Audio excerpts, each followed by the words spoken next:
ಆತ್ಮಸಂತೃಪ್ತಿ ಕಾರ್ಯಕ್ರಮಗಳನ್ನು ವೀಕ್ಷಿಸುತ್ತಿರುವಂಥ ನನ್ನೆಲ್ಲ ಪ್ರಿಯರನ್ನು ರಕ್ಷಕನಾದ ಯೇಸು ಕ್ರಿಸ್ತನ ದಿವ್ಯನಾಮದಲ್ಲಿ ವಂದಿಸ್ತೇನೆ. ಈ ಕಾರ್ಯಕ್ರಮಗಳಲ್ಲಿ ನೀವು ಭಾಗಿಯಾಗಿರುವುದಕ್ಕಾಗಿ ನಾನು ಹರ್ಷಿಸ್ತೇನೆ ಮತ್ತು ನಿಮ್ಮ ಪ್ರಾರ್ಥನೆಗಳನ್ನು ನಾನು ಎದುರು ನೋಡ್ತೇನೆ. ಈ ಕಾರ್ಯಕ್ರಮಗಳ ಮೂಲಕವಾಗಿ ನೀವು ಆಶೀರ್ವಾದವನ್ನು ಹೊಂದಿದರೆ ದಯಮಾಡಿ ಇದನ್ನು ಇತರರಿಗೂ ಕೂಡ ನೀವು ತಿಳಿಸಿರಿ ಮತ್ತು ನಮಗೂ ಒಂದು ಸಂಕ್ಷಿಪ್ತವಾದ ಕಾರ್ಯ ಮಾಡುವುದಾದರೆ ನಿಮಗಾಗಿ ನಾವು ಪ್ರಾರ್ಥಿಸುವುದಕ್ಕೆ ನಾವು ಬಹಳವಾಗಿ ಸಂತೋಷಿಸ್ತೇವೆ. ಈ ದಿವಸ ದೇವರ ವಾಕ್ಯದ ಸತ್ಯವನ್ನು ಆಲೋಚನೆ ಮಾಡುವ ಮೊದಲು ನಮ್ಮ ಶಿರಗಳನ್ನು ದೇವರ ಸನ್ನಿಧಾನದಲ್ಲಿ ಭಾಗಿಸಿ ಪ್ರಾರ್ಥಿಸೋಣ. ಭೂಮಿಯಾಕಾಶಗಳನ್ನು ನಿರ್ಮಾಣ ಮಾಡಿದ ಪರಲೋಕದ ತಂದೆಯಾದ ದೇವರೇ, ಈ ದಿವಸದಲ್ಲಿ ನಾವು ನಿನ್ನ ಜೀವಳ ವಾಕ್ಯವನ್ನು ಧ್ಯಾನ ಮಾಡುವ ಮೊದಲು ನಿನ್ನ ವಾಕ್ಯದ ಸತ್ಯತೆಗಳಿಗೆ ನಾವು ಒಳಗಾಗುವುದಕ್ಕೆ ನೀನು ನಮಗೆ ಅನುಗ್ರಹಿಸಿ. ಈ ಲೋಕದ ಜನರ ಅಭಿಪ್ರಾಯಗಳಲ್ಲ, ಈ ಲೋಕದಲ್ಲಿ ಕಂಡು ಬರತಕ್ಕ ಬೇರೆ ಬೇರೆ ಬೋಧನೆಗಳಲ್ಲ, ನಿನ್ನ ವಾಕ್ಯ ನಮಗೆ ಏನು ಹೇಳುತ್ತದೆ ಅದನ್ನು ಗಮನವಿಟ್ಟು ಅದಕ್ಕೆ ವಿಧೇಯತೆಯನ್ನು ತೋರಿಸುವಂತ ಹೃದಯ ಕರ್ತನ ನಮ್ಮೆಲ್ಲರಿಗೆ ಅನುಗ್ರಹಿಸು. ಯೇಸು ಕ್ರಿಸ್ತನ ದಿವ್ಯನಾಮದಲ್ಲಿ ಪ್ರಾರ್ಥನೆ ಕೇಳಿದ್ದಕ್ಕಾಗಿ ನಿನಗೆ ಸ್ತುತಿ, ಸ್ತೋತ್ರ, ಘನಮಾನ, ಮಹಿಮೆಗಳು ಉಂಟಾಗಲಿ ಕರ್ತನೆ. ಆಮೇಲೆ ನಾವು ಕಳೆದಂತಹ ವಾರದಲ್ಲಿ ದೇವರ ಪರಿಶುದ್ಧಾತ್ಮನು ಒಬ್ಬ ಕ್ರೈಸ್ತ ವ್ಯಕ್ತಿಯ ಜೀವನದಲ್ಲಿ ಮಾಡುವಂತಹ ಕಾರ್ಯಗಳು ಏನು ಎಂಬುವಂತಹದ್ದನ್ನು ಅದರ ಧ್ಯಾನವನ್ನು ಪ್ರಾರಂಭ ಮಾಡಿದೆವು. ಕಳೆದ ಸಾರಿ ನಾನು ಹೇಳಿದ Holy Spirit effects a fivefold work in a Christian ಎಂಬುದಾಗಿ ಕಳೆದ ವಾರ ಅದರಲ್ಲಿ ಒಂದನೇ ವಿಷಯವನ್ನು ಸ್ಪಷ್ಟೀಕರಣ ಮಾಡಿದೆ. ನೂತನ ಜೀವನವನ್ನು ಯಾವ ರೀತಿಯಲ್ಲಿ ಪವಿತ್ರಾತ್ಮನು ಆತನು ಸಾಧಿಸ್ತಾನೆ ಎಂಬುದಾಗಿ ದೇವರ ವಾಕ್ಯ ಆತನು ಉಪಯೋಗಿಸುವಂತ ಬಹಳ ಪ್ರಾಮುಖ್ಯವಾದಂಥ ಅಸ್ತ್ರವಾಗಿದೆ ಎಂಬುದನ್ನು ನಾನು ಹೇಳಿದೆ. ಎರಡನೇದಾಗಿ ನಾವು ತಿಳ್ಕೊಳ್ಳಬೇಕಾದಂಥ ಇನ್ನೊಂದು ಪ್ರಾಮುಖ್ಯವಾದಂಥ ಸಂಗತಿ, the Holi Spirit baptizes the believing sinner. ಇದು ಇನ್ನೂ ಅನೇಕರಿಗೆ ಬಹಳ ಗಲಿಬಿಲಿಯನ್ನುಂಟು ಮಾಡುವಂತ ಒಂದು ಶಬ್ದವಾಗಿದೆ. The Holi Spirit baptizes the believing sinner. ಏನಿದು ಕರ್ತ? ಏನಿದರ ವಿಷಯ? ನಂಬುವಂತ ಒಬ್ಬ ಪಾಪಿಯನ್ನು ಪವಿತ್ರಾತ್ಮನು ಆತನು ದೀಕ್ಷಾ ಸ್ನಾನಕ್ಕೆ ಒಳಪಡಿಸುತ್ತಾನೆ ಎಂಬುದಾಗಿ. ಏನಿದು ದೀಕ್ಷಾ ಸ್ನಾನ? ಅನೇಕರು ನೆನೆಸೋದೇನಂತ ಹೇಳಿದ್ರೆ ಇದು ಏನೋ ಇನ್ನೊಂದು ವಿಶೇಷವಾದಂತ ಒಂದು ವಿಷಯ, ಹೊಸದಾಗಿ ಹುಟ್ಟುವುದು ಒಂದು, ಇದೊಂದು ಯಾವುದೋ ಇನ್ನೊಂದು ವಿಚಾರ ಎಂಬುದಾಗಿ ಅನೇಕರು ತಿಳ್ಕೊಳ್ಳುವವರಿದ್ದಾರೆ, ಹಾಗೆ ಬೋಧಿಸುವವರಿದ್ದಾರೆ. ಈ ದೇಶ ಯಾರು ಏನೇ ಹೇಳಲಿ, ನಾನು ಮೊದಲೇ ನಿಮಗೆ ಹೇಳಿದ್ದೆ, ಮನುಷ್ಯರ ಅಭಿಪ್ರಾಯಗಳು ನಮಗೆ ಬೇಕಾಗಿಲ್ಲ. ಸತ್ಯವೇದ ಏನು ಹೇಳುತ್ತದೆ ಎಂಬುದನ್ನು ಕಲಿಯೋಣ. ರೋಮಾಪುರದವರಿಗೆ ಬರೆದ ಪತ್ರ 6ನೇ ಅಧ್ಯಾಯಕ್ಕೆ ಬರೋಣ. ರೋಮಾಪುರ 6ನೇ ಅಧ್ಯಾಯ 3 ಮತ್ತು 4ನೇ ವಚನ. ಕ್ರಿಸ್ತ ಯೇಸುವಿನಲ್ಲಿ ಸೇರುವುದಕ್ಕೆ ದೀಕ್ಷಾಸ್ನಾನ ಮಾಡಿಸಿಕೊಂಡವರಾದ ನಾವೆಲ್ಲರೂ ಆತನ ಮರಣದಲ್ಲಿ ಪಾಲುಗಾರರಾಗುವುದಕ್ಕೆ ದೀಕ್ಷಾಸ್ನಾನ ಮಾಡಿಸಿಕೊಂಡೆವೆಂಬುದು ನಿಮಗೆ ತಿಳಿಯದೋ? ಹೀಗಿರಲಾಗಿ ನಾವು ದೀಕ್ಷಾಸ್ನಾನ ಮಾಡಿಸಿಕೊಂಡಾಗ ಆತನ ಮರಣದಲ್ಲಿ ಪಾಲುಗಾರರಾಗಿ ಆತನೊಂದಿಗೆ ಹೂಣಲ್ಪಟ್ಟೆವು. ಆದುದರಿಂದ ಕ್ರಿಸ್ತನು ಸತ್ತು ತಂದೆಯ ಮಹಿಮೆಯಿಂದ ಜೀವಿತರಾಗಿ ಎಬ್ಬಿಸಲ್ಪಟ್ಟಂತೆಯೇ ನಾವು ಕೂಡ ಜೀವದಿಂದೆದ್ದು ಹೊಸಬರಾಗಿ ನಡೆದುಕೊಳ್ಳಬೇಕು. ಇಲ್ಲಿ ಭಕ್ತನಾದಂಥ ಪೌಲನು 6ನೇ ಅಧ್ಯಾಯ ನೋಡ್ರಿ, ಅದರ ತಲೆ ಬರಹ ಮೇಲೆ ನೋಡಿದ್ರೆ ನಿಮಗೆ ಗೊತ್ತಾಗ್ತದೆ ಏನು ಬರೀತಾ ಇದ್ದಾನೆ. ಸತ್ತು ಜೀವಿತನಾಗಿ ಎದ್ದ ಕ್ರಿಸ್ತನಲ್ಲಿ ಐಕ್ಯವಾದವರು. ಏನದು? ಬಹಳ ಚೆನ್ನಾಗಿ ತಲೆ ಬರಹ ಉಂಟಲ್ಲಿ. ಸತ್ತು ಜೀವಿತನಾಗಿ ಎದ್ದ ಕ್ರಿಸ್ತನಲ್ಲಿ ಐಕ್ಯವಾದವರು, ಪಾಪದ ಪಾಲಿಗೆ ಸತ್ತು ಹೊಸ ನೊಡತೆ ಉಳ್ಳವರಾಗಿ ಅವರು ಇರಬೇಕು ಎಂಬಂತ ಒಂದು ಬೋಧನೆ ಎಂಬುದಾಗಿ ಉಂಟಲ್ಲ. ನೋಡ್ರಿ, ಆತನು 6ನೇ ಅಧ್ಯಾಯ ಪ್ರಾರಂಭ ಮಾಡುವಾಗ ಅವನೊಂದು ಪ್ರಶ್ನೆಯೊಡನೆ ಪ್ರಾರಂಭಿಸ್ತಾನೆ. ಏನದು ಪ್ರಶ್ನೆ? ಹಾಗಾದ್ರೆ ಏನು ಹೇಳೋಣ? ದೇವರ ಕೃಪೆಯು ಹೆಚ್ಚಲಿ ಎಂದು ನಾವು ಪಾಪದಲ್ಲಿ ಇನ್ನೂ ಇರಬೇಕಾ? ಎಂದಿಗೂ ಇರಬಾರದು. ಅನೇಕ ವಿಶ್ವಾಸಿಗಳು ಆಲೋಚನೆ ಮಾಡೋದುಂಟು, ಒಳ್ಳೆಯದು, ನಾನು ಯೇಸುವಿನ ಅಂಗೀಕಾರ ಮಾಡಿದ್ದೇನೆ, ನನ್ನ ಜೀವನದಲ್ಲಿ ಒಂದು ವೇಳೆ ನಾನು ಪಾಪ ಮಾಡಿದರೆ ಹೌದು ದೇವರು ನನ್ನನ್ನು ಕ್ಷಮಿಸುತ್ತಾನೆ, ಹೇಗೂ ನನಗೆ ದೇವರು ಕ್ಷಮಿಸ್ತಾನೆ ಎಂಬಂತ ಒಂದು ಅಭಯ ವಚನ ದೇವರು ಕೊಟ್ಟಿದ್ದಾನಲ್ಲ, ಆದ್ರಿಂದ ನನಗೇನು ಭಯ?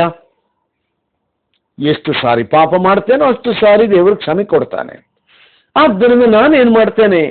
ಪಾಪ ಮಾಡ್ತಾನೆ ಇರ್ತೇನೆ, ಕ್ಷಮೆ ಕೇಳ್ತಾನೆ ಇರ್ತೇನೆ, ಪಾಪ ಮಾಡ್ತಾನೆ ಇರ್ತೇನೆ, ಕ್ಷಮೆ ಕೇಳ್ತಾ ಇರ್ತೇನೆ. ಇದು ಅನೇಕರಿಗೆ ಒಂದು ಗಲಿಬಿಲಿಯನ್ನುಂಟು ಮಾಡುವಂತ ವಿಚಾರ. ನಾನು ಪಾಪ ಮಾಡಿದಾಗ ಯೇಸು ಕ್ಷಮಿಸ್ತಾನೆ ಇಲ್ವಾ? ಕ್ಷಮಿಸ್ತಾನೆ. ಹಾಗೆ ನಾನು ಪಾಪ ಮಾಡೋದ್ರಲ್ಲಿ ಏನು ತಪ್ಪು? ಈಗ ಭಕ್ತನಾದ ಪೌಲನು ಇದರ ವಿಚಾರವನ್ನು ಎತ್ತಿ ಮಾತಾಡ್ತಾ ಇದ್ದಾನೆ. ಒಬ್ಬ ನೂತನವಾಗಿ ಹುಟ್ಟಿದಂತ ಒಬ್ಬ ಕ್ರೈಸ್ತನು ಅಂದರೆ ದೇವರ ವಾಕ್ಯದ ಮೂಲಕವಾಗಿ ನೂತನ ಜನ್ಮವನ್ನು ಪಡೆದಂತ ಒಬ್ಬ ವ್ಯಕ್ತಿ, ಅವನು ಏನಾಗಿದ್ದಾನಂತ ಹೇಳಿದ್ರೆ, ಅವನು ಯಾವ ರೀತಿಯಲ್ಲಿ ಯೇಸು ಕ್ರಿಸ್ತನು ಸತ್ತು ಹೂಣಲ್ಪಟ್ಟು ಸತ್ತವರೊಳಗಿಂದ ಎದ್ದು ಬಂದು ಪುನರುತ್ಥಾನ ಹೊಂದಿದಂತ ನೂತನವಾದಂತ ಶರೀರ, ಮಹಿಮಾ ಶರೀರವನ್ನು ಪಡಕೊಂಡ ಕ್ರಿಸ್ತನಂತೆಯೇ ಆತನೊಬ್ಬ ನೂತನ ಜೀವವನ್ನು ಪಡೆದಿದ್ದಾನೆ ಎಂಬಂತ ಸತ್ಯವನ್ನು ಹೇಳ್ತಾ ಇದ್ದಾನೆ. ಅಂದರೆ ಈವಾಗ ಆತನದನ್ನೊಂದು ದೀಕ್ಷಾ ಸ್ನಾನಕ್ಕೆ ಹೋಲಿಸ್ತಾನೆ. ಈ ದೀಕ್ಷಾ ಸ್ನಾನ ಎಂಬಂತ ಪದ ನಾವು ಮೂಲ ಭಾಷೆಯಾದಂಥ ಗ್ರೀಕ್ನಿಂದ ಬಂದದ್ದು. ಬ್ಯಾಪ್ಟೈಸ್ ಇಂಗ್ಲಿಷ್ನಲ್ಲಿ ಬ್ಯಾಪ್ಟೋ ಎಂಬಂತ ಮೂಲ ಪದದಿಂದ ಈ ಶಬ್ದ ಬಂದದ್ದು. ಬ್ಯಾಪ್ಟೋ ಎಂಬುದಾಗಿ ಹೇಳಿದರೆ ಮುಳುಗಿಸು, ಅದ್ದು ಎಂಬಂತ ಅರ್ಥ ಉಂಟು. ಯಾಕೆ ನೀರಿನ ದೀಕ್ಷಾ ಸ್ನಾನದ ವಿಚಾರವಾಗಿ ಯೇಸು ಸ್ವಾಮಿ ಮಾತನಾಡಿದ? ನಾವು ಮತ್ತಾಯನ ಸುವಾರ್ತೆ 28ನೇ ಅಧ್ಯಾಯ 18, 19, 20 ವಚನಗಳನ್ನು ನೋಡುವಾಗ ಯೇಸು ಕ್ರಿಸ್ತನು ಕೊಟ್ಟಂತ ಒಂದು ಬಹಳ ಸ್ಪಷ್ಟವಾದಂತ ಬೋಧನೆಯನ್ನು ನಾವಲ್ಲಿ ನೋಡ್ತೇವೆ. ಅನೇಕರು ದೀಕ್ಷಾ ಸ್ನಾನದ ಕುರಿತವಾಗಿ ಬಹಳ ಕ್ಷುಲ್ಲಕವಾಗಿ ಮಾತನಾಡುವಂಥದ್ದುಂಟು. ದೀಕ್ಷಾ ಸ್ನಾನ ಅದೊಂದು ಕ್ಷುಲ್ಲಕವಾದಂಥ ವಿಚಾರವಲ್ಲ, ಅದೊಂದು ಘನತರವಾದದ್ದು. ನೋಡ್ರಿ, ಆತನು ಹೇಳಿದಂತ ಮಾತು 18, 19, 20. ಯೇಸು ಹತ್ತಿರಕ್ಕೆ ಬಂದು, ಪರಲೋಕದಲ್ಲಿಯೂ ಭೂಲೋಕದಲ್ಲಿಯೂ ಎಲ್ಲ ಅಧಿಕಾರವು ನನಗೆ ಕೊಡಲ್ಪಟ್ಟದೆ, ಆದ್ದರಿಂದ ನೀವು ಹೊರಟು ಹೋಗಿ ಎಲ್ಲ ದೇಶಗಳ ಜನರನ್ನು ಶಿಷ್ಯರನ್ನಾಗಿ ಮಾಡ್ರಿ, ಅವರಿಗೆ ತಂದೆಯ, ಮಗನ, ಪವಿತ್ರಾತ್ಮನ ಹೆಸರಿನಲ್ಲಿ ದೀಕ್ಷಾ ಸ್ನಾನ ಮಾಡಿಸಿರಿ. ಯಾರಿಗೆ ದೀಕ್ಷಾ ಸ್ನಾನ ಮಾಡಿಸಿರಿ? ಸ್ವಲ್ಪ ಗಮನಿಸಿರಲ್ಲಿ. ಯಾರಿಗೆ ದೀಕ್ಷಾ ಸ್ನಾನ ಮಾಡಿಸಿರಿ? ಹೊಸದಾಗಿ ಹುಟ್ಟಿದಂತ ಮಕ್ಕಳಿಗೆ ದೀಕ್ಷಾ ಸ್ನಾನ ಮಾಡಿಸಿರಿ ಎಂಬುದಾಗಿ ಅಲ್ಲಿ ಇಲ್ಲ. ಮಕ್ಕಳ ದೀಕ್ಷಾ ಸ್ನಾನದ ಕುರಿತು ಯೇಸು ಮಾತೇ ಆಡಲಿಲ್ಲ. ನೀವು ಸತ್ಯವೇದವನ್ನು ಎಲ್ಲಿ ಹುಡುಕಿದರೂ ಸಹ ಯಾವ ಭಾಗದಲ್ಲಿಯೂ ಯೇಸು ಕ್ರಿಸ್ತನಾಗಲಿ ಆತನ ಶಿಷ್ಯರಾಗಲಿ ಹೊಸ ಒಡಂಬಡಿಕೆ ಯಾವ ಭಾಗದಲ್ಲಿ ಎಲ್ಲಿಯೂ ಕೂಡ ಆ ಕ್ರಿಸ್ತನ ಸಭೆ ಮಕ್ಕಳಿಗೆ ದೀಕ್ಷಾ ಸ್ನಾನವನ್ನು ಕೊಟ್ಟಂತ ಉದಾಹರಣೆಗಳನ್ನು ನಾವು ನೋಡುವುದಿಲ್ಲ. ಇದೊಂದು ದೊಡ್ಡದಾದಂಥ ಇನ್ನೊಂದು ಅಧ್ಯಯನ, ನಾನೀಗ ಅದಕ್ಕೆ ನಾನು ಹೋಗುವುದಿಲ್ಲ. ಆದರೆ ಈ ಭಾಗಕ್ಕೆ ನಾನು ಬರ್ತೇನೆ. ಈಗ ಯೇಸು ಹೇಳಿದಂಥ ದೀಕ್ಷಾ ಸ್ನಾನ ಯಾರಿಗೆ? ಬ್ಯಾಪ್ಟಿಸಮ್ ಅಂದರೆ ಏನು? ಬ್ಯಾಪ್ಟೋ ಅಂದರೆ ಮುಳುಗಿಸೋ, ಅದ್ದು ಎಂಬಂತ ಅರ್ಥ ಉಂಟು. ದೀಕ್ಷಾ ಸ್ನಾನ ಎಂಬುದಾಗಿ ಹೇಳಿದರೆ, ನೀರಿನ ದೀಕ್ಷಾ ಸ್ನಾನ ಎಂಬುದಾಗಿ ಹೇಳಿದರೆ, ನೀರಿನಲ್ಲಿ ಎರಡು ವಿಚಾರ ಉಂಟು. Baptism in water and baptism in the Holi spirit. ಇದು ಅನೇಕರಿಗೆ ಗಲಿಬಿಲಿಯನ್ನು ತರುವಂತ ವಿಚಾರ. ನಾನು ಈ ದಿವಸದಲ್ಲಿ baptism in the Holi spirit ಅದರ ವಿಚಾರ ನಾನು ಹೇಳುವುದಕ್ಕಾಗಿ ನಾನು ಈ ಬ್ಯಾಪ್ಟಿಸಮ್ ಇನ್ ದ ವಾಟರ್ ಅದನ್ನು ವಿವರಣೆ ಮಾಡ್ತಾ ಇದ್ದೆ. ನೀರಿನ ದೀಕ್ಷಾ ಸ್ನಾನ ಅಂತ ಹೇಳಿದ್ರೆ, ನೀರಿನಲ್ಲಿ ಒಬ್ಬನು ಮುಳುಗಿ ಆತನು ದೀಕ್ಷಾ ಸ್ನಾನ ತಕ್ಕೊಳ್ಳಬೇಕು ಎಂಬಂತ ಸತ್ಯವನ್ನು ದೇವರ ವಾಕ್ಯ ನಮಗೆ ಬಹಳ ಖಂಡಿತವಾಗಿ ವಿವರಿಸ್ತದೆ. ಇದರಲ್ಲಿ ಯಾವ ಎರಡು ಮಾತಿಲ್ಲ. ಯಾವ ರೀತಿಯ ಮೂರನೇ ಆರ್ಗ್ಯುಮೆಂಟ್ ಮಾಡುವುದಕ್ಕೆ ಇಲ್ಲಿ ಆಸ್ಪದವಿಲ್ಲ. Baptism is for whom? Baptism is for his disciples. ಏನಂತುಂಟು? ಎಲ್ಲ ದೇಶಗಳ ಜನರನ್ನು ಶಿಷ್ಯರನ್ನಾಗಿ ಮಾಡ್ರಿ. ಅವರಿಗೆ, ಅದನ್ನು ಒತ್ತಿ ಹೇಳ್ತಾ ಇದ್ದೇನೆ ವಾಕ್ಯ, ಅಲ್ಲಿ ನಿಮ್ಮ ಸ್ಕ್ರೀನ್ ಮೇಲೆ ಇರುವಂತ ವಾಕ್ಯವನ್ನು ಸ್ವಲ್ಪ ಗಮನಿಸಿರಿ, ಬಹಳ ಗಮನ ಇಟ್ಟು ನೋಡ್ರಿ. ಎಲ್ಲಿ ಏನು ಬರ್ದಿದೆ? ಎಲ್ಲ ದೇಶಗಳ ಜನರನ್ನು ಶಿಷ್ಯರನ್ನಾಗಿ ಮಾಡಿ. ಯಾರು ಶಿಷ್ಯರು? ಕಲಿಯುವಂಥವರು. ನಾವು ಯೇಸು ಸ್ವಾಮಿಯನ್ನು ನಂಬಿದಂಥವರು, ನಾವು ದೇವರ ವಾಕ್ಯವನ್ನು ಕಲಿಯುವಂಥವರು. ಅಂದರೆ ನಾನು ಯೇಸುವಿನ ಮೇಲೆ ನಂಬಿಕೆ ಇಟ್ಟಾಗ ನನ್ನ ಶಿಷ್ಯತ್ವ ಪ್ರಾರಂಭ ಆಯಿತು. ಅಲ್ಲಿಗೆ ಮುಗಿಲಿಲ್ಲ. ಅನೇಕರು ನೆನೆಸೋದೇನು ಗೊತ್ತುಂಟ? ನಾನು ಯೇಸುವಿನ ಮೇಲೆ ನಂಬಿಕೆ ಇಟ್ಟರೆ ಆಯಿತು, ಮುಗ್ದೋಯ್ತು, ಇನ್ನು ನಾನು ಸ್ವರ್ಗಕ್ಕೆ ಹೋಗುದು. ಅಲ್ಲ ಅಲ್ಲ ಅಲ್ಲ ಅಲ್ಲ. You have become a disciple, you have become a learner, you have just begun. ನಾನು ಕಲಿಯುವುದಕ್ಕೆ ಪ್ರಾರಂಭ ಮಾಡಿದೆ. ನನ್ನ ಕಲಿಯುವಿಕೆ ಅದು ಮುಕ್ತಾಯ ಆಗುವುದು. ಬೈಬಲ್ ಒಂದುಂಟಲ್ಲ, ಅದು ಎಷ್ಟು ಅಗಾಧವಾಗಿದೆ ಅಂತ ಹೇಳಿದ್ರೆ, ನಮ್ಮ ಜೀವನದ ಉಸಿರು ಹೋಗುವ ತನಕ ಕಲ್ತರೂ ನಾವು ಮುಗಿಲಿಕ್ಕೆ ಆಗೋದಿಲ್ಲ. ನಮ್ಮ ಜೀವಮಾನ ನಾವು ಕಲಿಯುವಂಥವು. ಹಾಗಾದರೆ ನಾನು ಯೇಸುವಿನ ಮೇಲೆ ನಂಬಿಕೆ ಇಟ್ಟಾಗ ನಾನು ಆತನ ಶಿಷ್ಯನಾದ ಆ ಪ್ರಥಮ ಹಂತಕ್ಕೆ ನಾನು ಬಂದೆ. ಹಾಗಾದರೆ ಈ ದೀಕ್ಷಾಸ್ನಾನ ಯಾರಿಗೆ? ಹಾಗಾದರೆ ಯೇಸುವಿನ ಮೇಲೆ ನಂಬಿಕೆಯನ್ನು ಇಟ್ಟವರಿಗೆ, ಯೇಸುವಿನ ಮೇಲೆ ನಿಜವಾದ ನಂಬಿಕೆಯನ್ನು ಇಟ್ಟವರಿಗೆ. ಒಂದು ಚಿಕ್ಕ ಮಗು, ಒಂದು 30-40 ದಿವಸ ಹುಟ್ಟಿದಂಥ ಮಗು ಯಾರಾದರೂ ಯೇಸುವಿನ ಮೇಲೆ ಅದು ನಂಬಿಕೆ ಇಟ್ಟಿತಂತ ಹೇಳಿದರೆ, ನನಗೆ ಗೊತ್ತಿಲ್ಲ, ನನಗೆ ನಗಬೇಕೋ ಅಥವಾ ಅಳಬೇಕೋ ಅಂತ ನನಗೆ ಗೊತ್ತಾಗುವುದಿಲ್ಲ. ದೇವರ ವಾಕ್ಯದ ಸತ್ಯಗಳನ್ನು ಎಷ್ಟರ ಮಟ್ಟಿಗೆ ಅಸಂಬದ್ಧವಾಗಿ ನಾವು ಉಪಯೋಗಿಸ್ತಾ ಇದ್ದೇವೆ. Baptism, nowhere the Bible teaches, is for the children.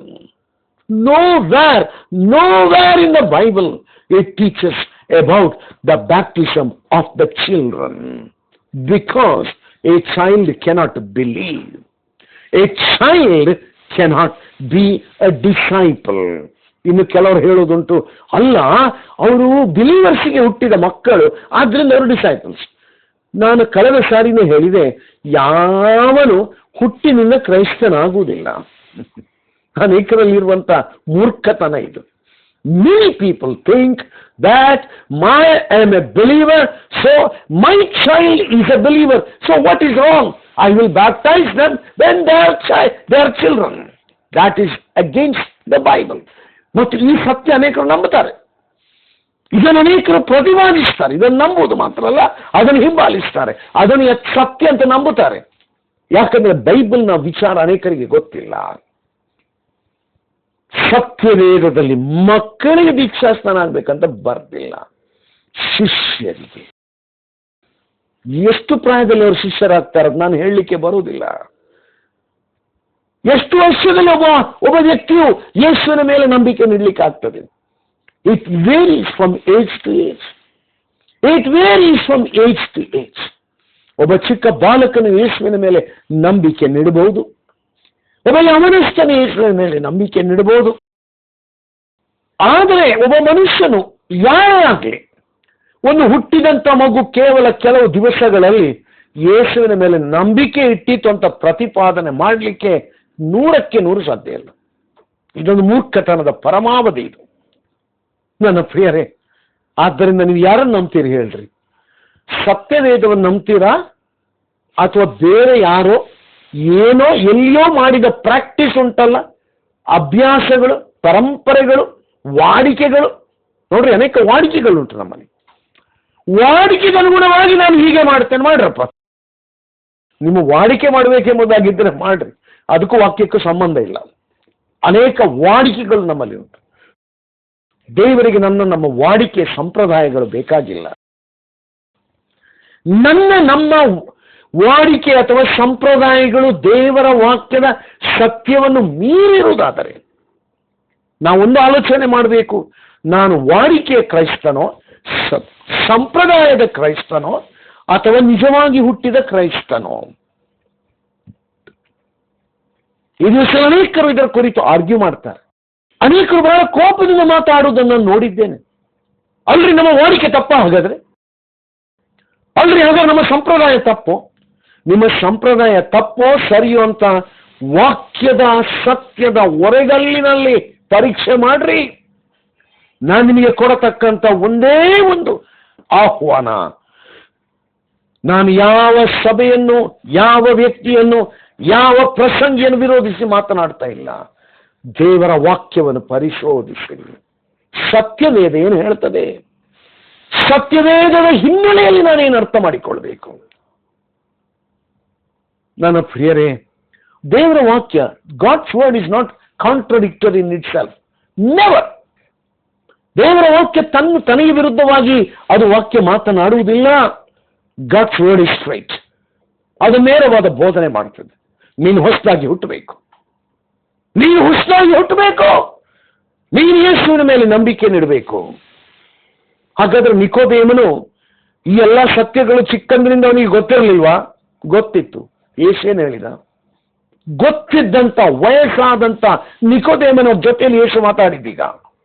ನಿಕೋದೇಮನೊಬ್ಬ ಸಾಮಾನ್ಯ ವ್ಯಕ್ತಿ ಅಲ್ಲ. ಫರಿಸಾಯರಲ್ಲಿ, ಸನ್ಹೆದ್ರಿನ್ ಆ ಸಂಘದಲ್ಲಿ ಬಹಳ ಮುಖ್ಯಸ್ಥನಾಗಿದ್ದಂಥ ಒಬ್ಬ ಬೋಧಕ. ಅವನಿಗೆ ಯೇಸು ಬೋಧನೆ ಮಾಡಿದ್ದು, ನೀನು ಹೊಸದಾಗಿ ಹುಟ್ಟಬೇಕು, ನಿಮಗೆ ದೀಕ್ಷಾಸ್ನಾನ ಆಗಬೇಕು. ಅಯ್ಯೋ, ದೊಡ್ಡ ಕತೆ ಆಯ್ತಲ್ಲ. ಸ್ವಾಮಿ ನನಗೆ ಇಷ್ಟು ಮುದುಕಾಗಿದ್ದಾನೆ, ಎಂತದ್ದು ಹೇಳುದು ನೀನೀಗ? ನನಗೆ ದೀಕ್ಷಾಸ್ನಾನ ಆಗಬೇಕಾ? ಹೌದು, ಯೇಸು ಸ್ವಾಮಿ ಹೇಳಿದ್ದು ಹೌದು.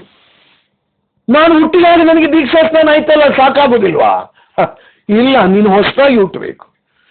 ದೀಕ್ಷಾಸ್ನಾನ ಯಾರಿಗೆ? ನಂಬಿದವರಿಗೆ ಹೊರತು ನಂಬದವರಿಗೆ ಅಲ್ಲ ಪ್ರಿಯರೇ. ಆದ್ದರಿಂದ ನಂಬಿದವರು ದೀಕ್ಷಾಸ್ನಾನವನ್ನು ಪಡೆದುಕೊಳ್ಳುವಾಗ ಅವರು ನೀರಿನಲ್ಲಿ ಮುಳುಗಿ ಅವರು ದೀಕ್ಷಾಸ್ನಾನ ತಗೊಳ್ತಾರೆ. ಇದು ಏನು ಸೂಚಿಸುತ್ತದೆ? ಬ್ಯಾಪ್ಟೋ, ಮುಳುಗಿಸೋ, ಅದ್ದು ಎಂಬುದಾಗಿ ಹೇಳುವಾಗ ರೋಮಾಪುರದವರಿಗೆ ಬರೆದ ಪತ್ರ 6ನೇ ಅಧ್ಯಾಯ ನಾವು ಅದನ್ನು ನೋಡಿದ್ದು. ನಾವು ಪಾಪದ ಪಾಲಿಗೆ ಸತ್ತವರಾದ ನಾವು ಇನ್ನೂ ಅದರಲ್ಲಿ ಬದುಕುವುದು ಹೇಗೆ? ಕ್ರಿಸ್ತ ಯೇಸುವಿನಲ್ಲಿ ಸೇರುವುದಕ್ಕೆ ದೀಕ್ಷಾಸ್ನಾನ ಮಾಡಿಸಿಕೊಂಡವರಾದ ನಾವೆಲ್ಲರೂ ಆತನ ಮರಣದಲ್ಲಿ ಪಾಲುಗಾರರಾಗುವುದಕ್ಕೆ ದೀಕ್ಷಾಸ್ನಾನ ಮಾಡಿಸಿಕೊಂಡೆವೆಂಬುದು ನಿಮಗೆ ತಿಳಿಯದೋ? ಪೌಲನು ಹೇಳ್ತಾ ಇದ್ದ, ನಿಮ್ಗೆ ಅರ್ಥ ಆಗಲಿಲ್ವಾ? ಯಾಕ್ರೆ ದೀಕ್ಷಾಸ್ನಾನ? ಯಾಕೆ ದೀಕ್ಷಾಸ್ನಾನ? ಅನೇಕರಿಗೆ ಗೊತ್ತೇ ಇಲ್ಲ. ಕೆಲವರು ನೆನೆಸೋದು ದೀಕ್ಷಾಸ್ನಾನ ಅಂತ ಹೇಳಿದ್ರೆ ನನಗೊಂದು ಕ್ರಿಶ್ಚಿಯನ್ ಹೆಸರು ಸಿಕ್ಕಿತ್ತು ಅಂತ. It is a baptism. ಆ ದಿವಸದಲ್ಲಿ ನನಗೊಂದು ಕ್ರಿಶ್ಚಿಯನ್ ನೇಮ್ ಕೊಡ್ತಾರೆ, ನನಗೆ ಕ್ರೈಸ್ತ ಹೆಸರು ಕೊಡ್ತಾರೆ. ಹೆಸರು ಕೊಡ್ಲಿಕ್ಕಾಗಿ ದೀಕ್ಷಾಸ್ನಾನ ಆಗುವುದಲ್ಲ. Bible is explaining why the baptism. Why the baptism? ಯಾಕೆ ದೀಕ್ಷಾಸ್ನಾನ? Y the baptism? ಯಾಕಂತೆ ನನಗೆ ಆ ದೀಕ್ಷಾಸ್ನಾನ ಆದ ದಿವಸದಲ್ಲಿ ನನಗೊಂದು ಹೊಸ ಹೆಸರು ಕೊಡ್ತಾರೆ, ನನಗೆ ನಾಮಕರಣ ಮಾಡ್ತಾರೆ. ಆದ್ರಿಂದ ಆ ದಿವಸದಲ್ಲಿ ಅನೇಕ ಸಭೆಗಳಲ್ಲಿ ದೀಕ್ಷಾಸ್ನಾನ ಮತ್ತು ನಾಮಕರಣ ಅದೇವರನ್ನು ಒಟ್ಟಿಗೆ ಮಾಡ್ತಾರೆ. ದೀಕ್ಷಾಸ್ನಾನದ ದಿವಸ ಯಾಕೆ ಅಂತ ನೀವು ಅನೇಕರ ಹತ್ರ ಪ್ರಶ್ನೆ ಮಾಡಿದ್ರೆ ಅದು ನಾಮಕರಣದ ದಿವಸ ಅಂತ ಅನೇಕರು ಅದನ್ನು ಹಾಗೇ ತಿಳ್ಕೊಂಡಿದ್ದಾರೆ. ದೀಕ್ಷಾಸ್ನಾನ ಅನೇಕರ ಪಾಲಿಗದು ಒಂದು ಹೊಸ ಮಗುವಿಗೆ ನಾಮಕರಣ ಮಾಡುವಂತ ದಿನ. ಬೈಬಲಲ್ಲಿ ಹಾಗಿಲ್ಲ.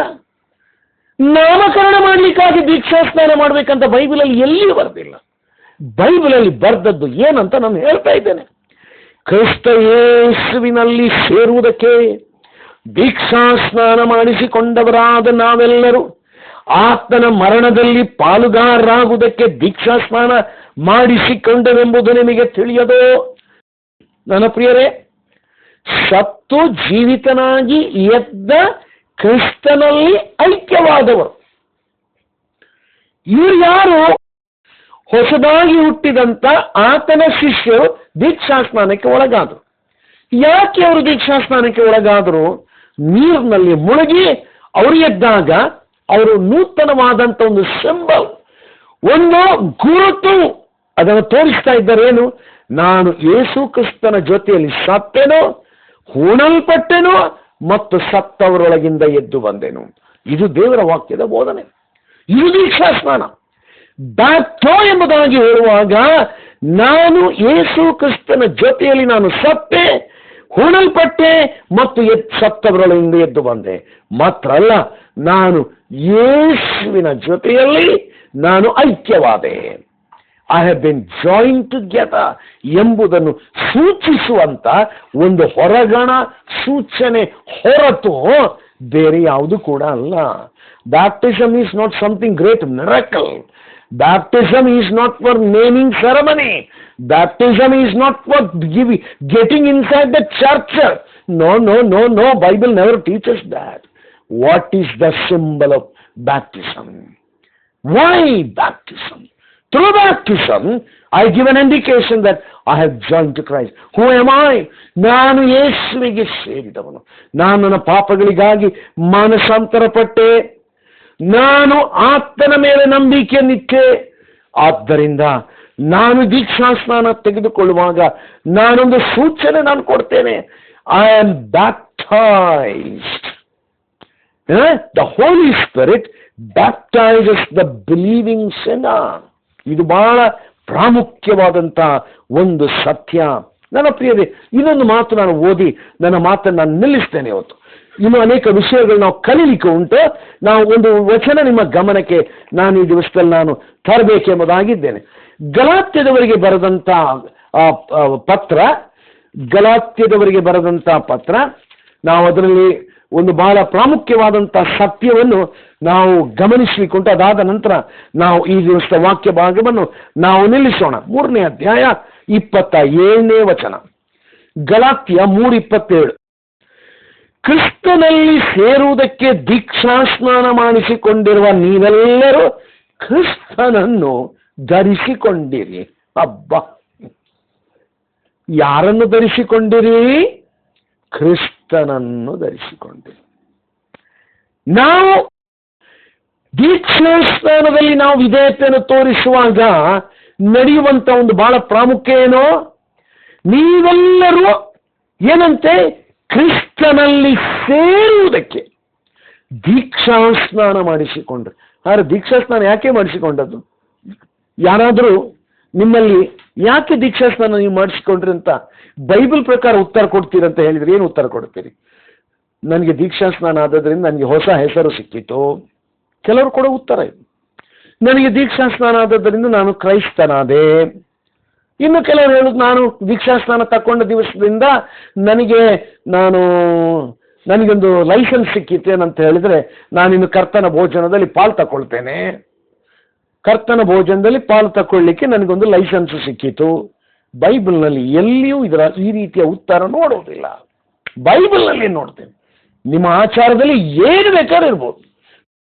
I am not going to discuss about the traditions or your various ways and means of practices. There may be thousands of practices. I am not bothered about the practices. I am teaching you the Bible.